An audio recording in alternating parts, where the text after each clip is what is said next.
This is Southern Cross News with Joe Palmer.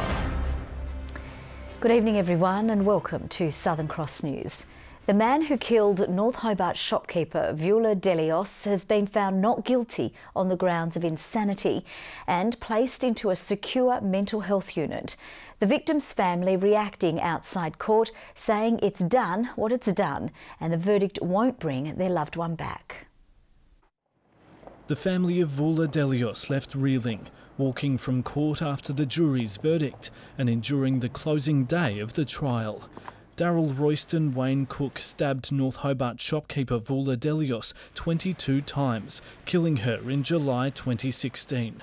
Prosecution and defence both arguing he was in the grips of severe mental illness and suffered delusions he was on a mission for God to wage a war on what he thought were heathens, unholy beings. Mr Cook was given a 3-month remission and early release from prison just the day before the incident.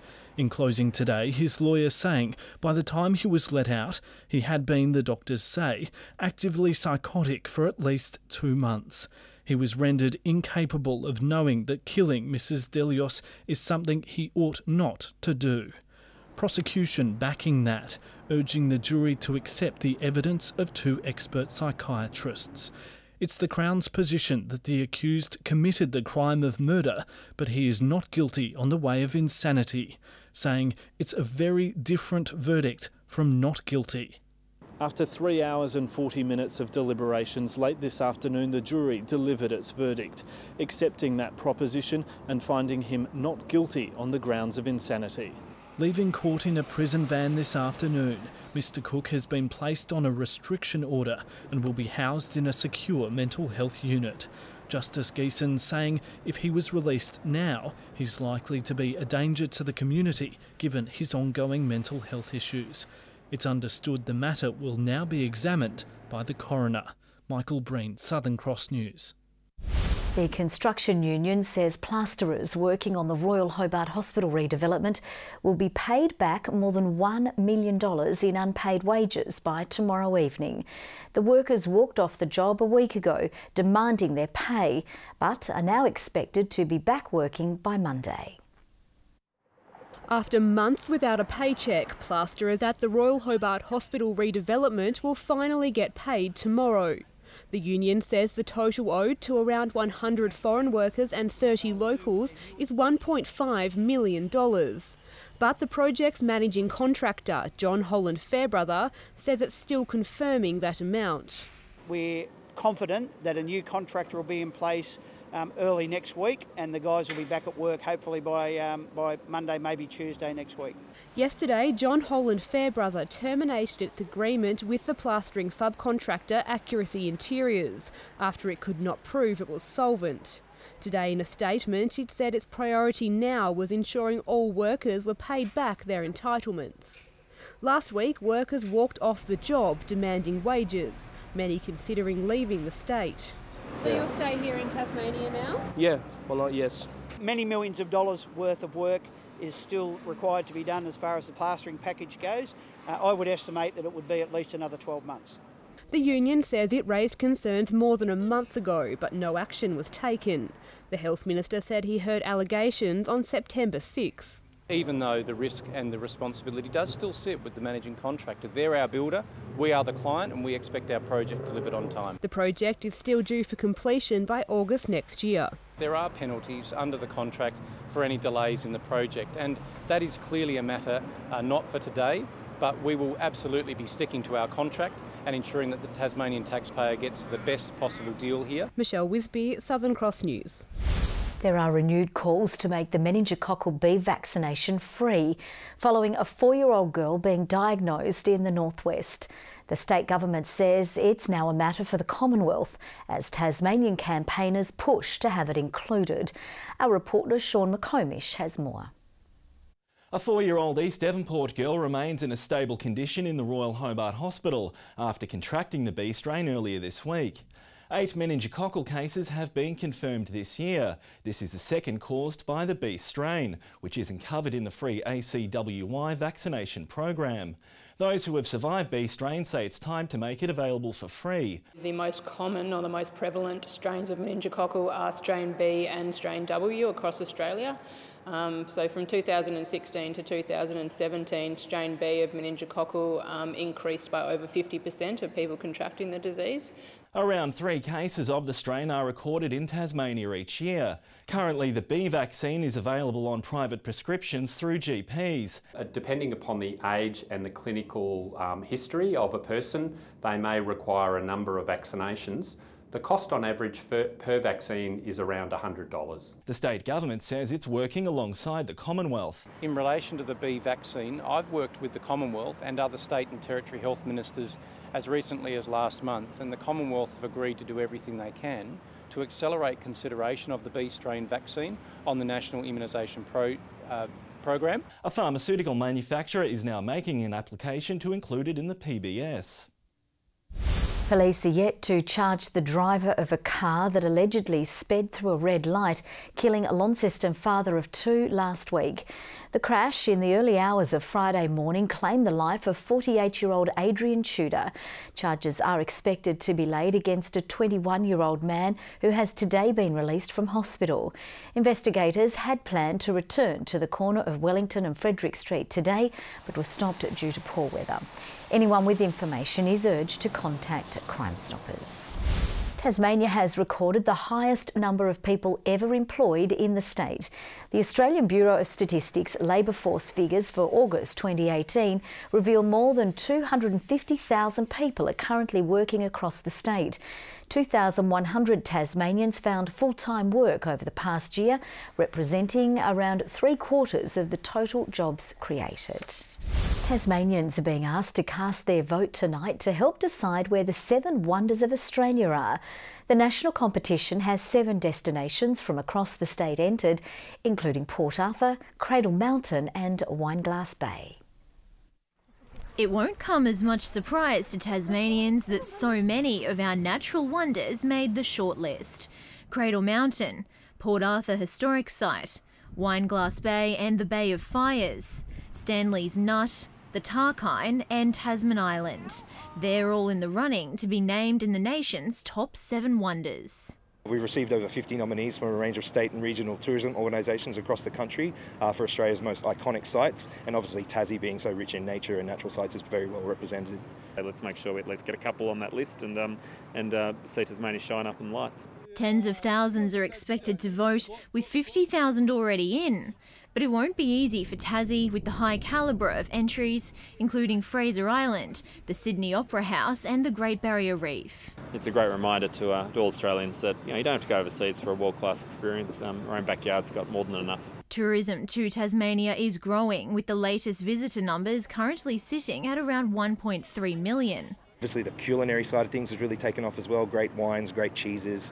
I mean, Tassie's got a great cross-section of things to see, taste and do. To cast your vote, head to the Experience Oz website. Jessica Moran, Southern Cross News. Some of the state's most creative young minds were on show in Hobart today, with students competing for honours at the annual Science and Engineering Investigation Awards. The judges certainly weren't disappointed when they asked for out-of-the-box ideas. Asking the tough questions in the name of science. Well, we're doing the different liquids affect the growth of our plants.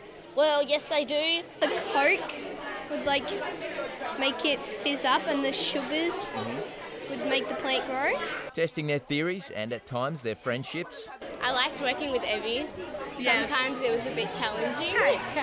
The event now in its 16th year, with 300 students from around the state taking part, hoping to have done enough to impress judges. Students usually pick their own project, so they've got picking a topic that they want to investigate, they're asking a question that they want to know the answer to. This pair keen to find out what the best type of music is to help with concentration skills, recommending anything with a calming or classical vibe to it. What was the worst music to listen to? Rap. While some look to provide us all with a deeper lesson to take away. Trying to get across that we need to kind of go back a couple steps and start reading a lot more, and kind of sometimes put away the iPad and just have a read. Yeah. Wow. How old are you? 11. Very impressive. Tom Cooper, Southern Cross News. A classical guitarist travelling around the country on a 3-year trek for charity has touched down in Launceston. Murray Mandel has been profoundly deaf since birth and has so far raised over $30,000 for Lifeline by performing in shopping centres. He says it's so far been a privilege to meet Australians struggling day to day.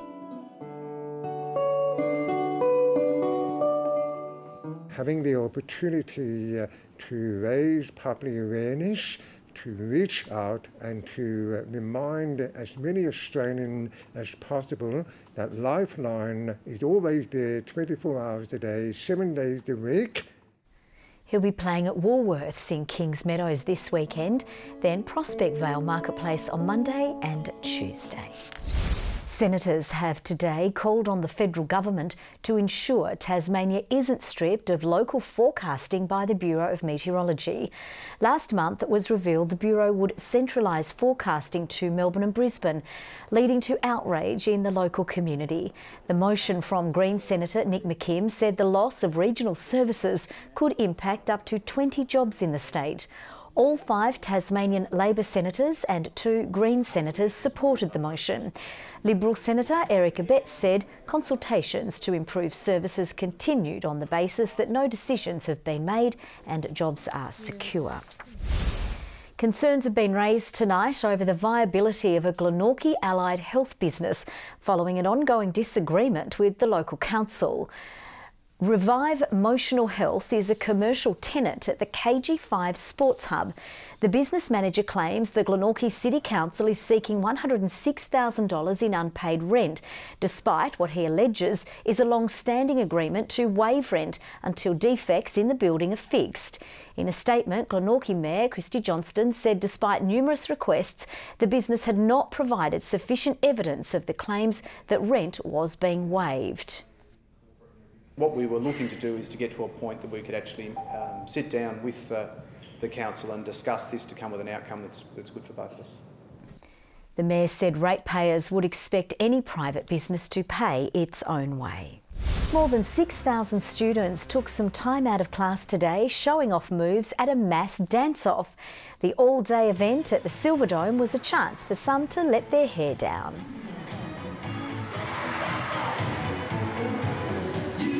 The day really is just about the kids getting active, enjoying the music, dancing along. They have learnt the dances, however there's some flexibility with the dancers to have their own little twist and a bit of a free dance as well. So it's no competition, it's just come along, have fun. Around 32 schools from across the state's north joined in the event run by the School Sports Association. Some marsupial masterpieces will be on display at a new art exhibition dedicated to wombats. The Red PARKA bookstore in Hobart will soon be filled with wombat-themed artwork from 12 different Tasmanian and interstate artists. The money raised from the event will go back to Wombat Rescue Tasmania. Unfortunately, the wombats in Tasmania are really suffering from mange at the moment. It's very difficult to treat, but there are people out there trying to help them and they really need our support. The exhibition opens on Friday. A new study has found recreational fishing in Tasmania has been in decline for the past decade. The report from the Institute of Marine and Antarctic Studies has also found a drop in the number of commercial vessels, skippers and divers. Over time, general participation in recreational fishing has gone down. It's stayed really steady for rock lobster though, and that might reflect the fact that lately we've done a much better job of making sure there's enough of those fish in the sea. The report found rock lobster alone generated $47 million in 2016, while abalone contributed to $66 million. Let's take a look at the day's business and finance news with thanks to Tasplan, your local super fund. The Australian share market has closed lower, dragged down by losses in the banking and healthcare sectors, while the Aussie dollar had a boost from better than expected jobs data. The ASX 200 index has dropped by 47.2 points. A short time ago, the Australian dollar was trading at 71.87 US cents and 80.1 Japanese yen. Good news for one of the state's AFL stalwarts, with 29-year-old on-baller Mitch Robinson re-signing with the Brisbane Lions for 2019. The Tasmanian played 19 matches for the side this year, while notching up his 150-game milestone. The former Lauderdale player was taken by Carlton at pick 40 in the 2008 draft before signing with Brisbane as a delisted free agent in 2015. And with many believing Saturday's TSL Grand Final will be a one-sided washout, some are now predicting a massive boil-over at UTAS Stadium. But Lauderdale coach Darren Winter knows it will take one of the best performances his club has ever produced to get the job done. Winter copped a 6-week suspension for his conduct following last year's Grand Final, but is semi-confident of keeping his head this time around. Hope so. Hope so. Never know. He's also hopeful of a different result than last year's 97-point loss, with Ryan Wiggins, Ben McGuinness and Corey Laumsis returning from injury for the clash. Sure, the guys that are in the team will value their position in the team, knowing that we've had 3 outstanding young men go out of the team, so that was pretty tough yesterday. And after allowing the Bombers to get under their skin in 2017, Winter says expect a more disciplined Lauderdale side on Saturday, highlighting the restraint shown after Zach Webster's hit on Jacob Gilby last weekend. Nobody goes and challenges him. They went and picked up Gilby off the ground. So I think they're a lot more focused on what it takes. Tips were mixed among the competition's other coaches. Sam Lonigan predicting the biggest blowout, tipping North by 73 points. Richard Robinson and Paul Kennedy seeing it a bit closer, while Trent Bomella and Jeremy Webberley are predicting one of the biggest upsets in the competition's history. We won't go in to defend the game. We're going in to win the game. And so that might mean that we get beat by 10 goals or we win by 10 goals, and we're capable of doing both. Good evening, Dunalley, Bushy Park and Campania with our high today, 20 degrees, Hobart 19, Launceston 14 and 15 for Burnie and Devonport. Mount Reid topped the rainfall stakes with 17 millimetres as showers were scattered around the state. Friendly Beaches 19 degrees, Grove 18, Ouse 17, St Helens reached 16, Strawn and the Islands 15 today and Low Head 14 degrees. Patchy low to middle level cloud is over Tasmania, stretching over Bass Strait, but there is plenty of cloud running with a low pressure zone further to our west. It's sitting south of the Bight with the front edge over Tasmania. Most of the nation, though, cloud-free, a bit moving over WA. The cold front approaches the state tomorrow with a crossing expected on Saturday. High pressure dominates the northern states apart from a couple of surface troughs. North-northwesterly winds.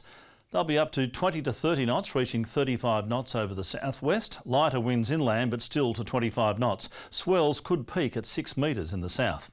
A gale warning for waters between Southeast Cape and Stanley. A strong wind warning for remaining waters from St Helens Point to Stanley. A small craft wind alert for the lakes. Now for tomorrow, Hobart can expect the winds easing later in the day, partly cloudy too, 18 degrees, a slight chance of a shower, 17 the top for Cygnet and New Norfolk with a shower or two. Launceston, windy, partly cloudy and 18 degrees, 17 for Devonport and also Georgetown, mainly fine day but still windy. Windy too for Burnie, 17 the top, 17 also for Strawn and Wynyard, and for St Helens tomorrow. A possible shower, 16 the top, 18 for Swansea, a shower for Fingal and 16. On Saturday, with the passing of the front, we will see the showers extend right across the state. Fine and cloudy on Sunday apart from showers and possible hail over the west and far south, and showers back on Monday with fresh and gusty northwesterlies. Further north, a late shower after a windy day in Adelaide. Sunny and 22 for Melbourne. Canberra expecting a light frost to start the day. Sunny though in Sydney and Brisbane. And currently the conditions are cloudy right around the state. 14 in Hobart, 11 in Launceston, Devonport 12. Jo, I've had the spring haircut. Now I want the spring weather. Yes, thank goodness you had a haircut. It was looking a bit shabby there. Thank you very much, Murph. Well, that's all from the team. Have a great evening. We'll see you a little later. Bye-bye.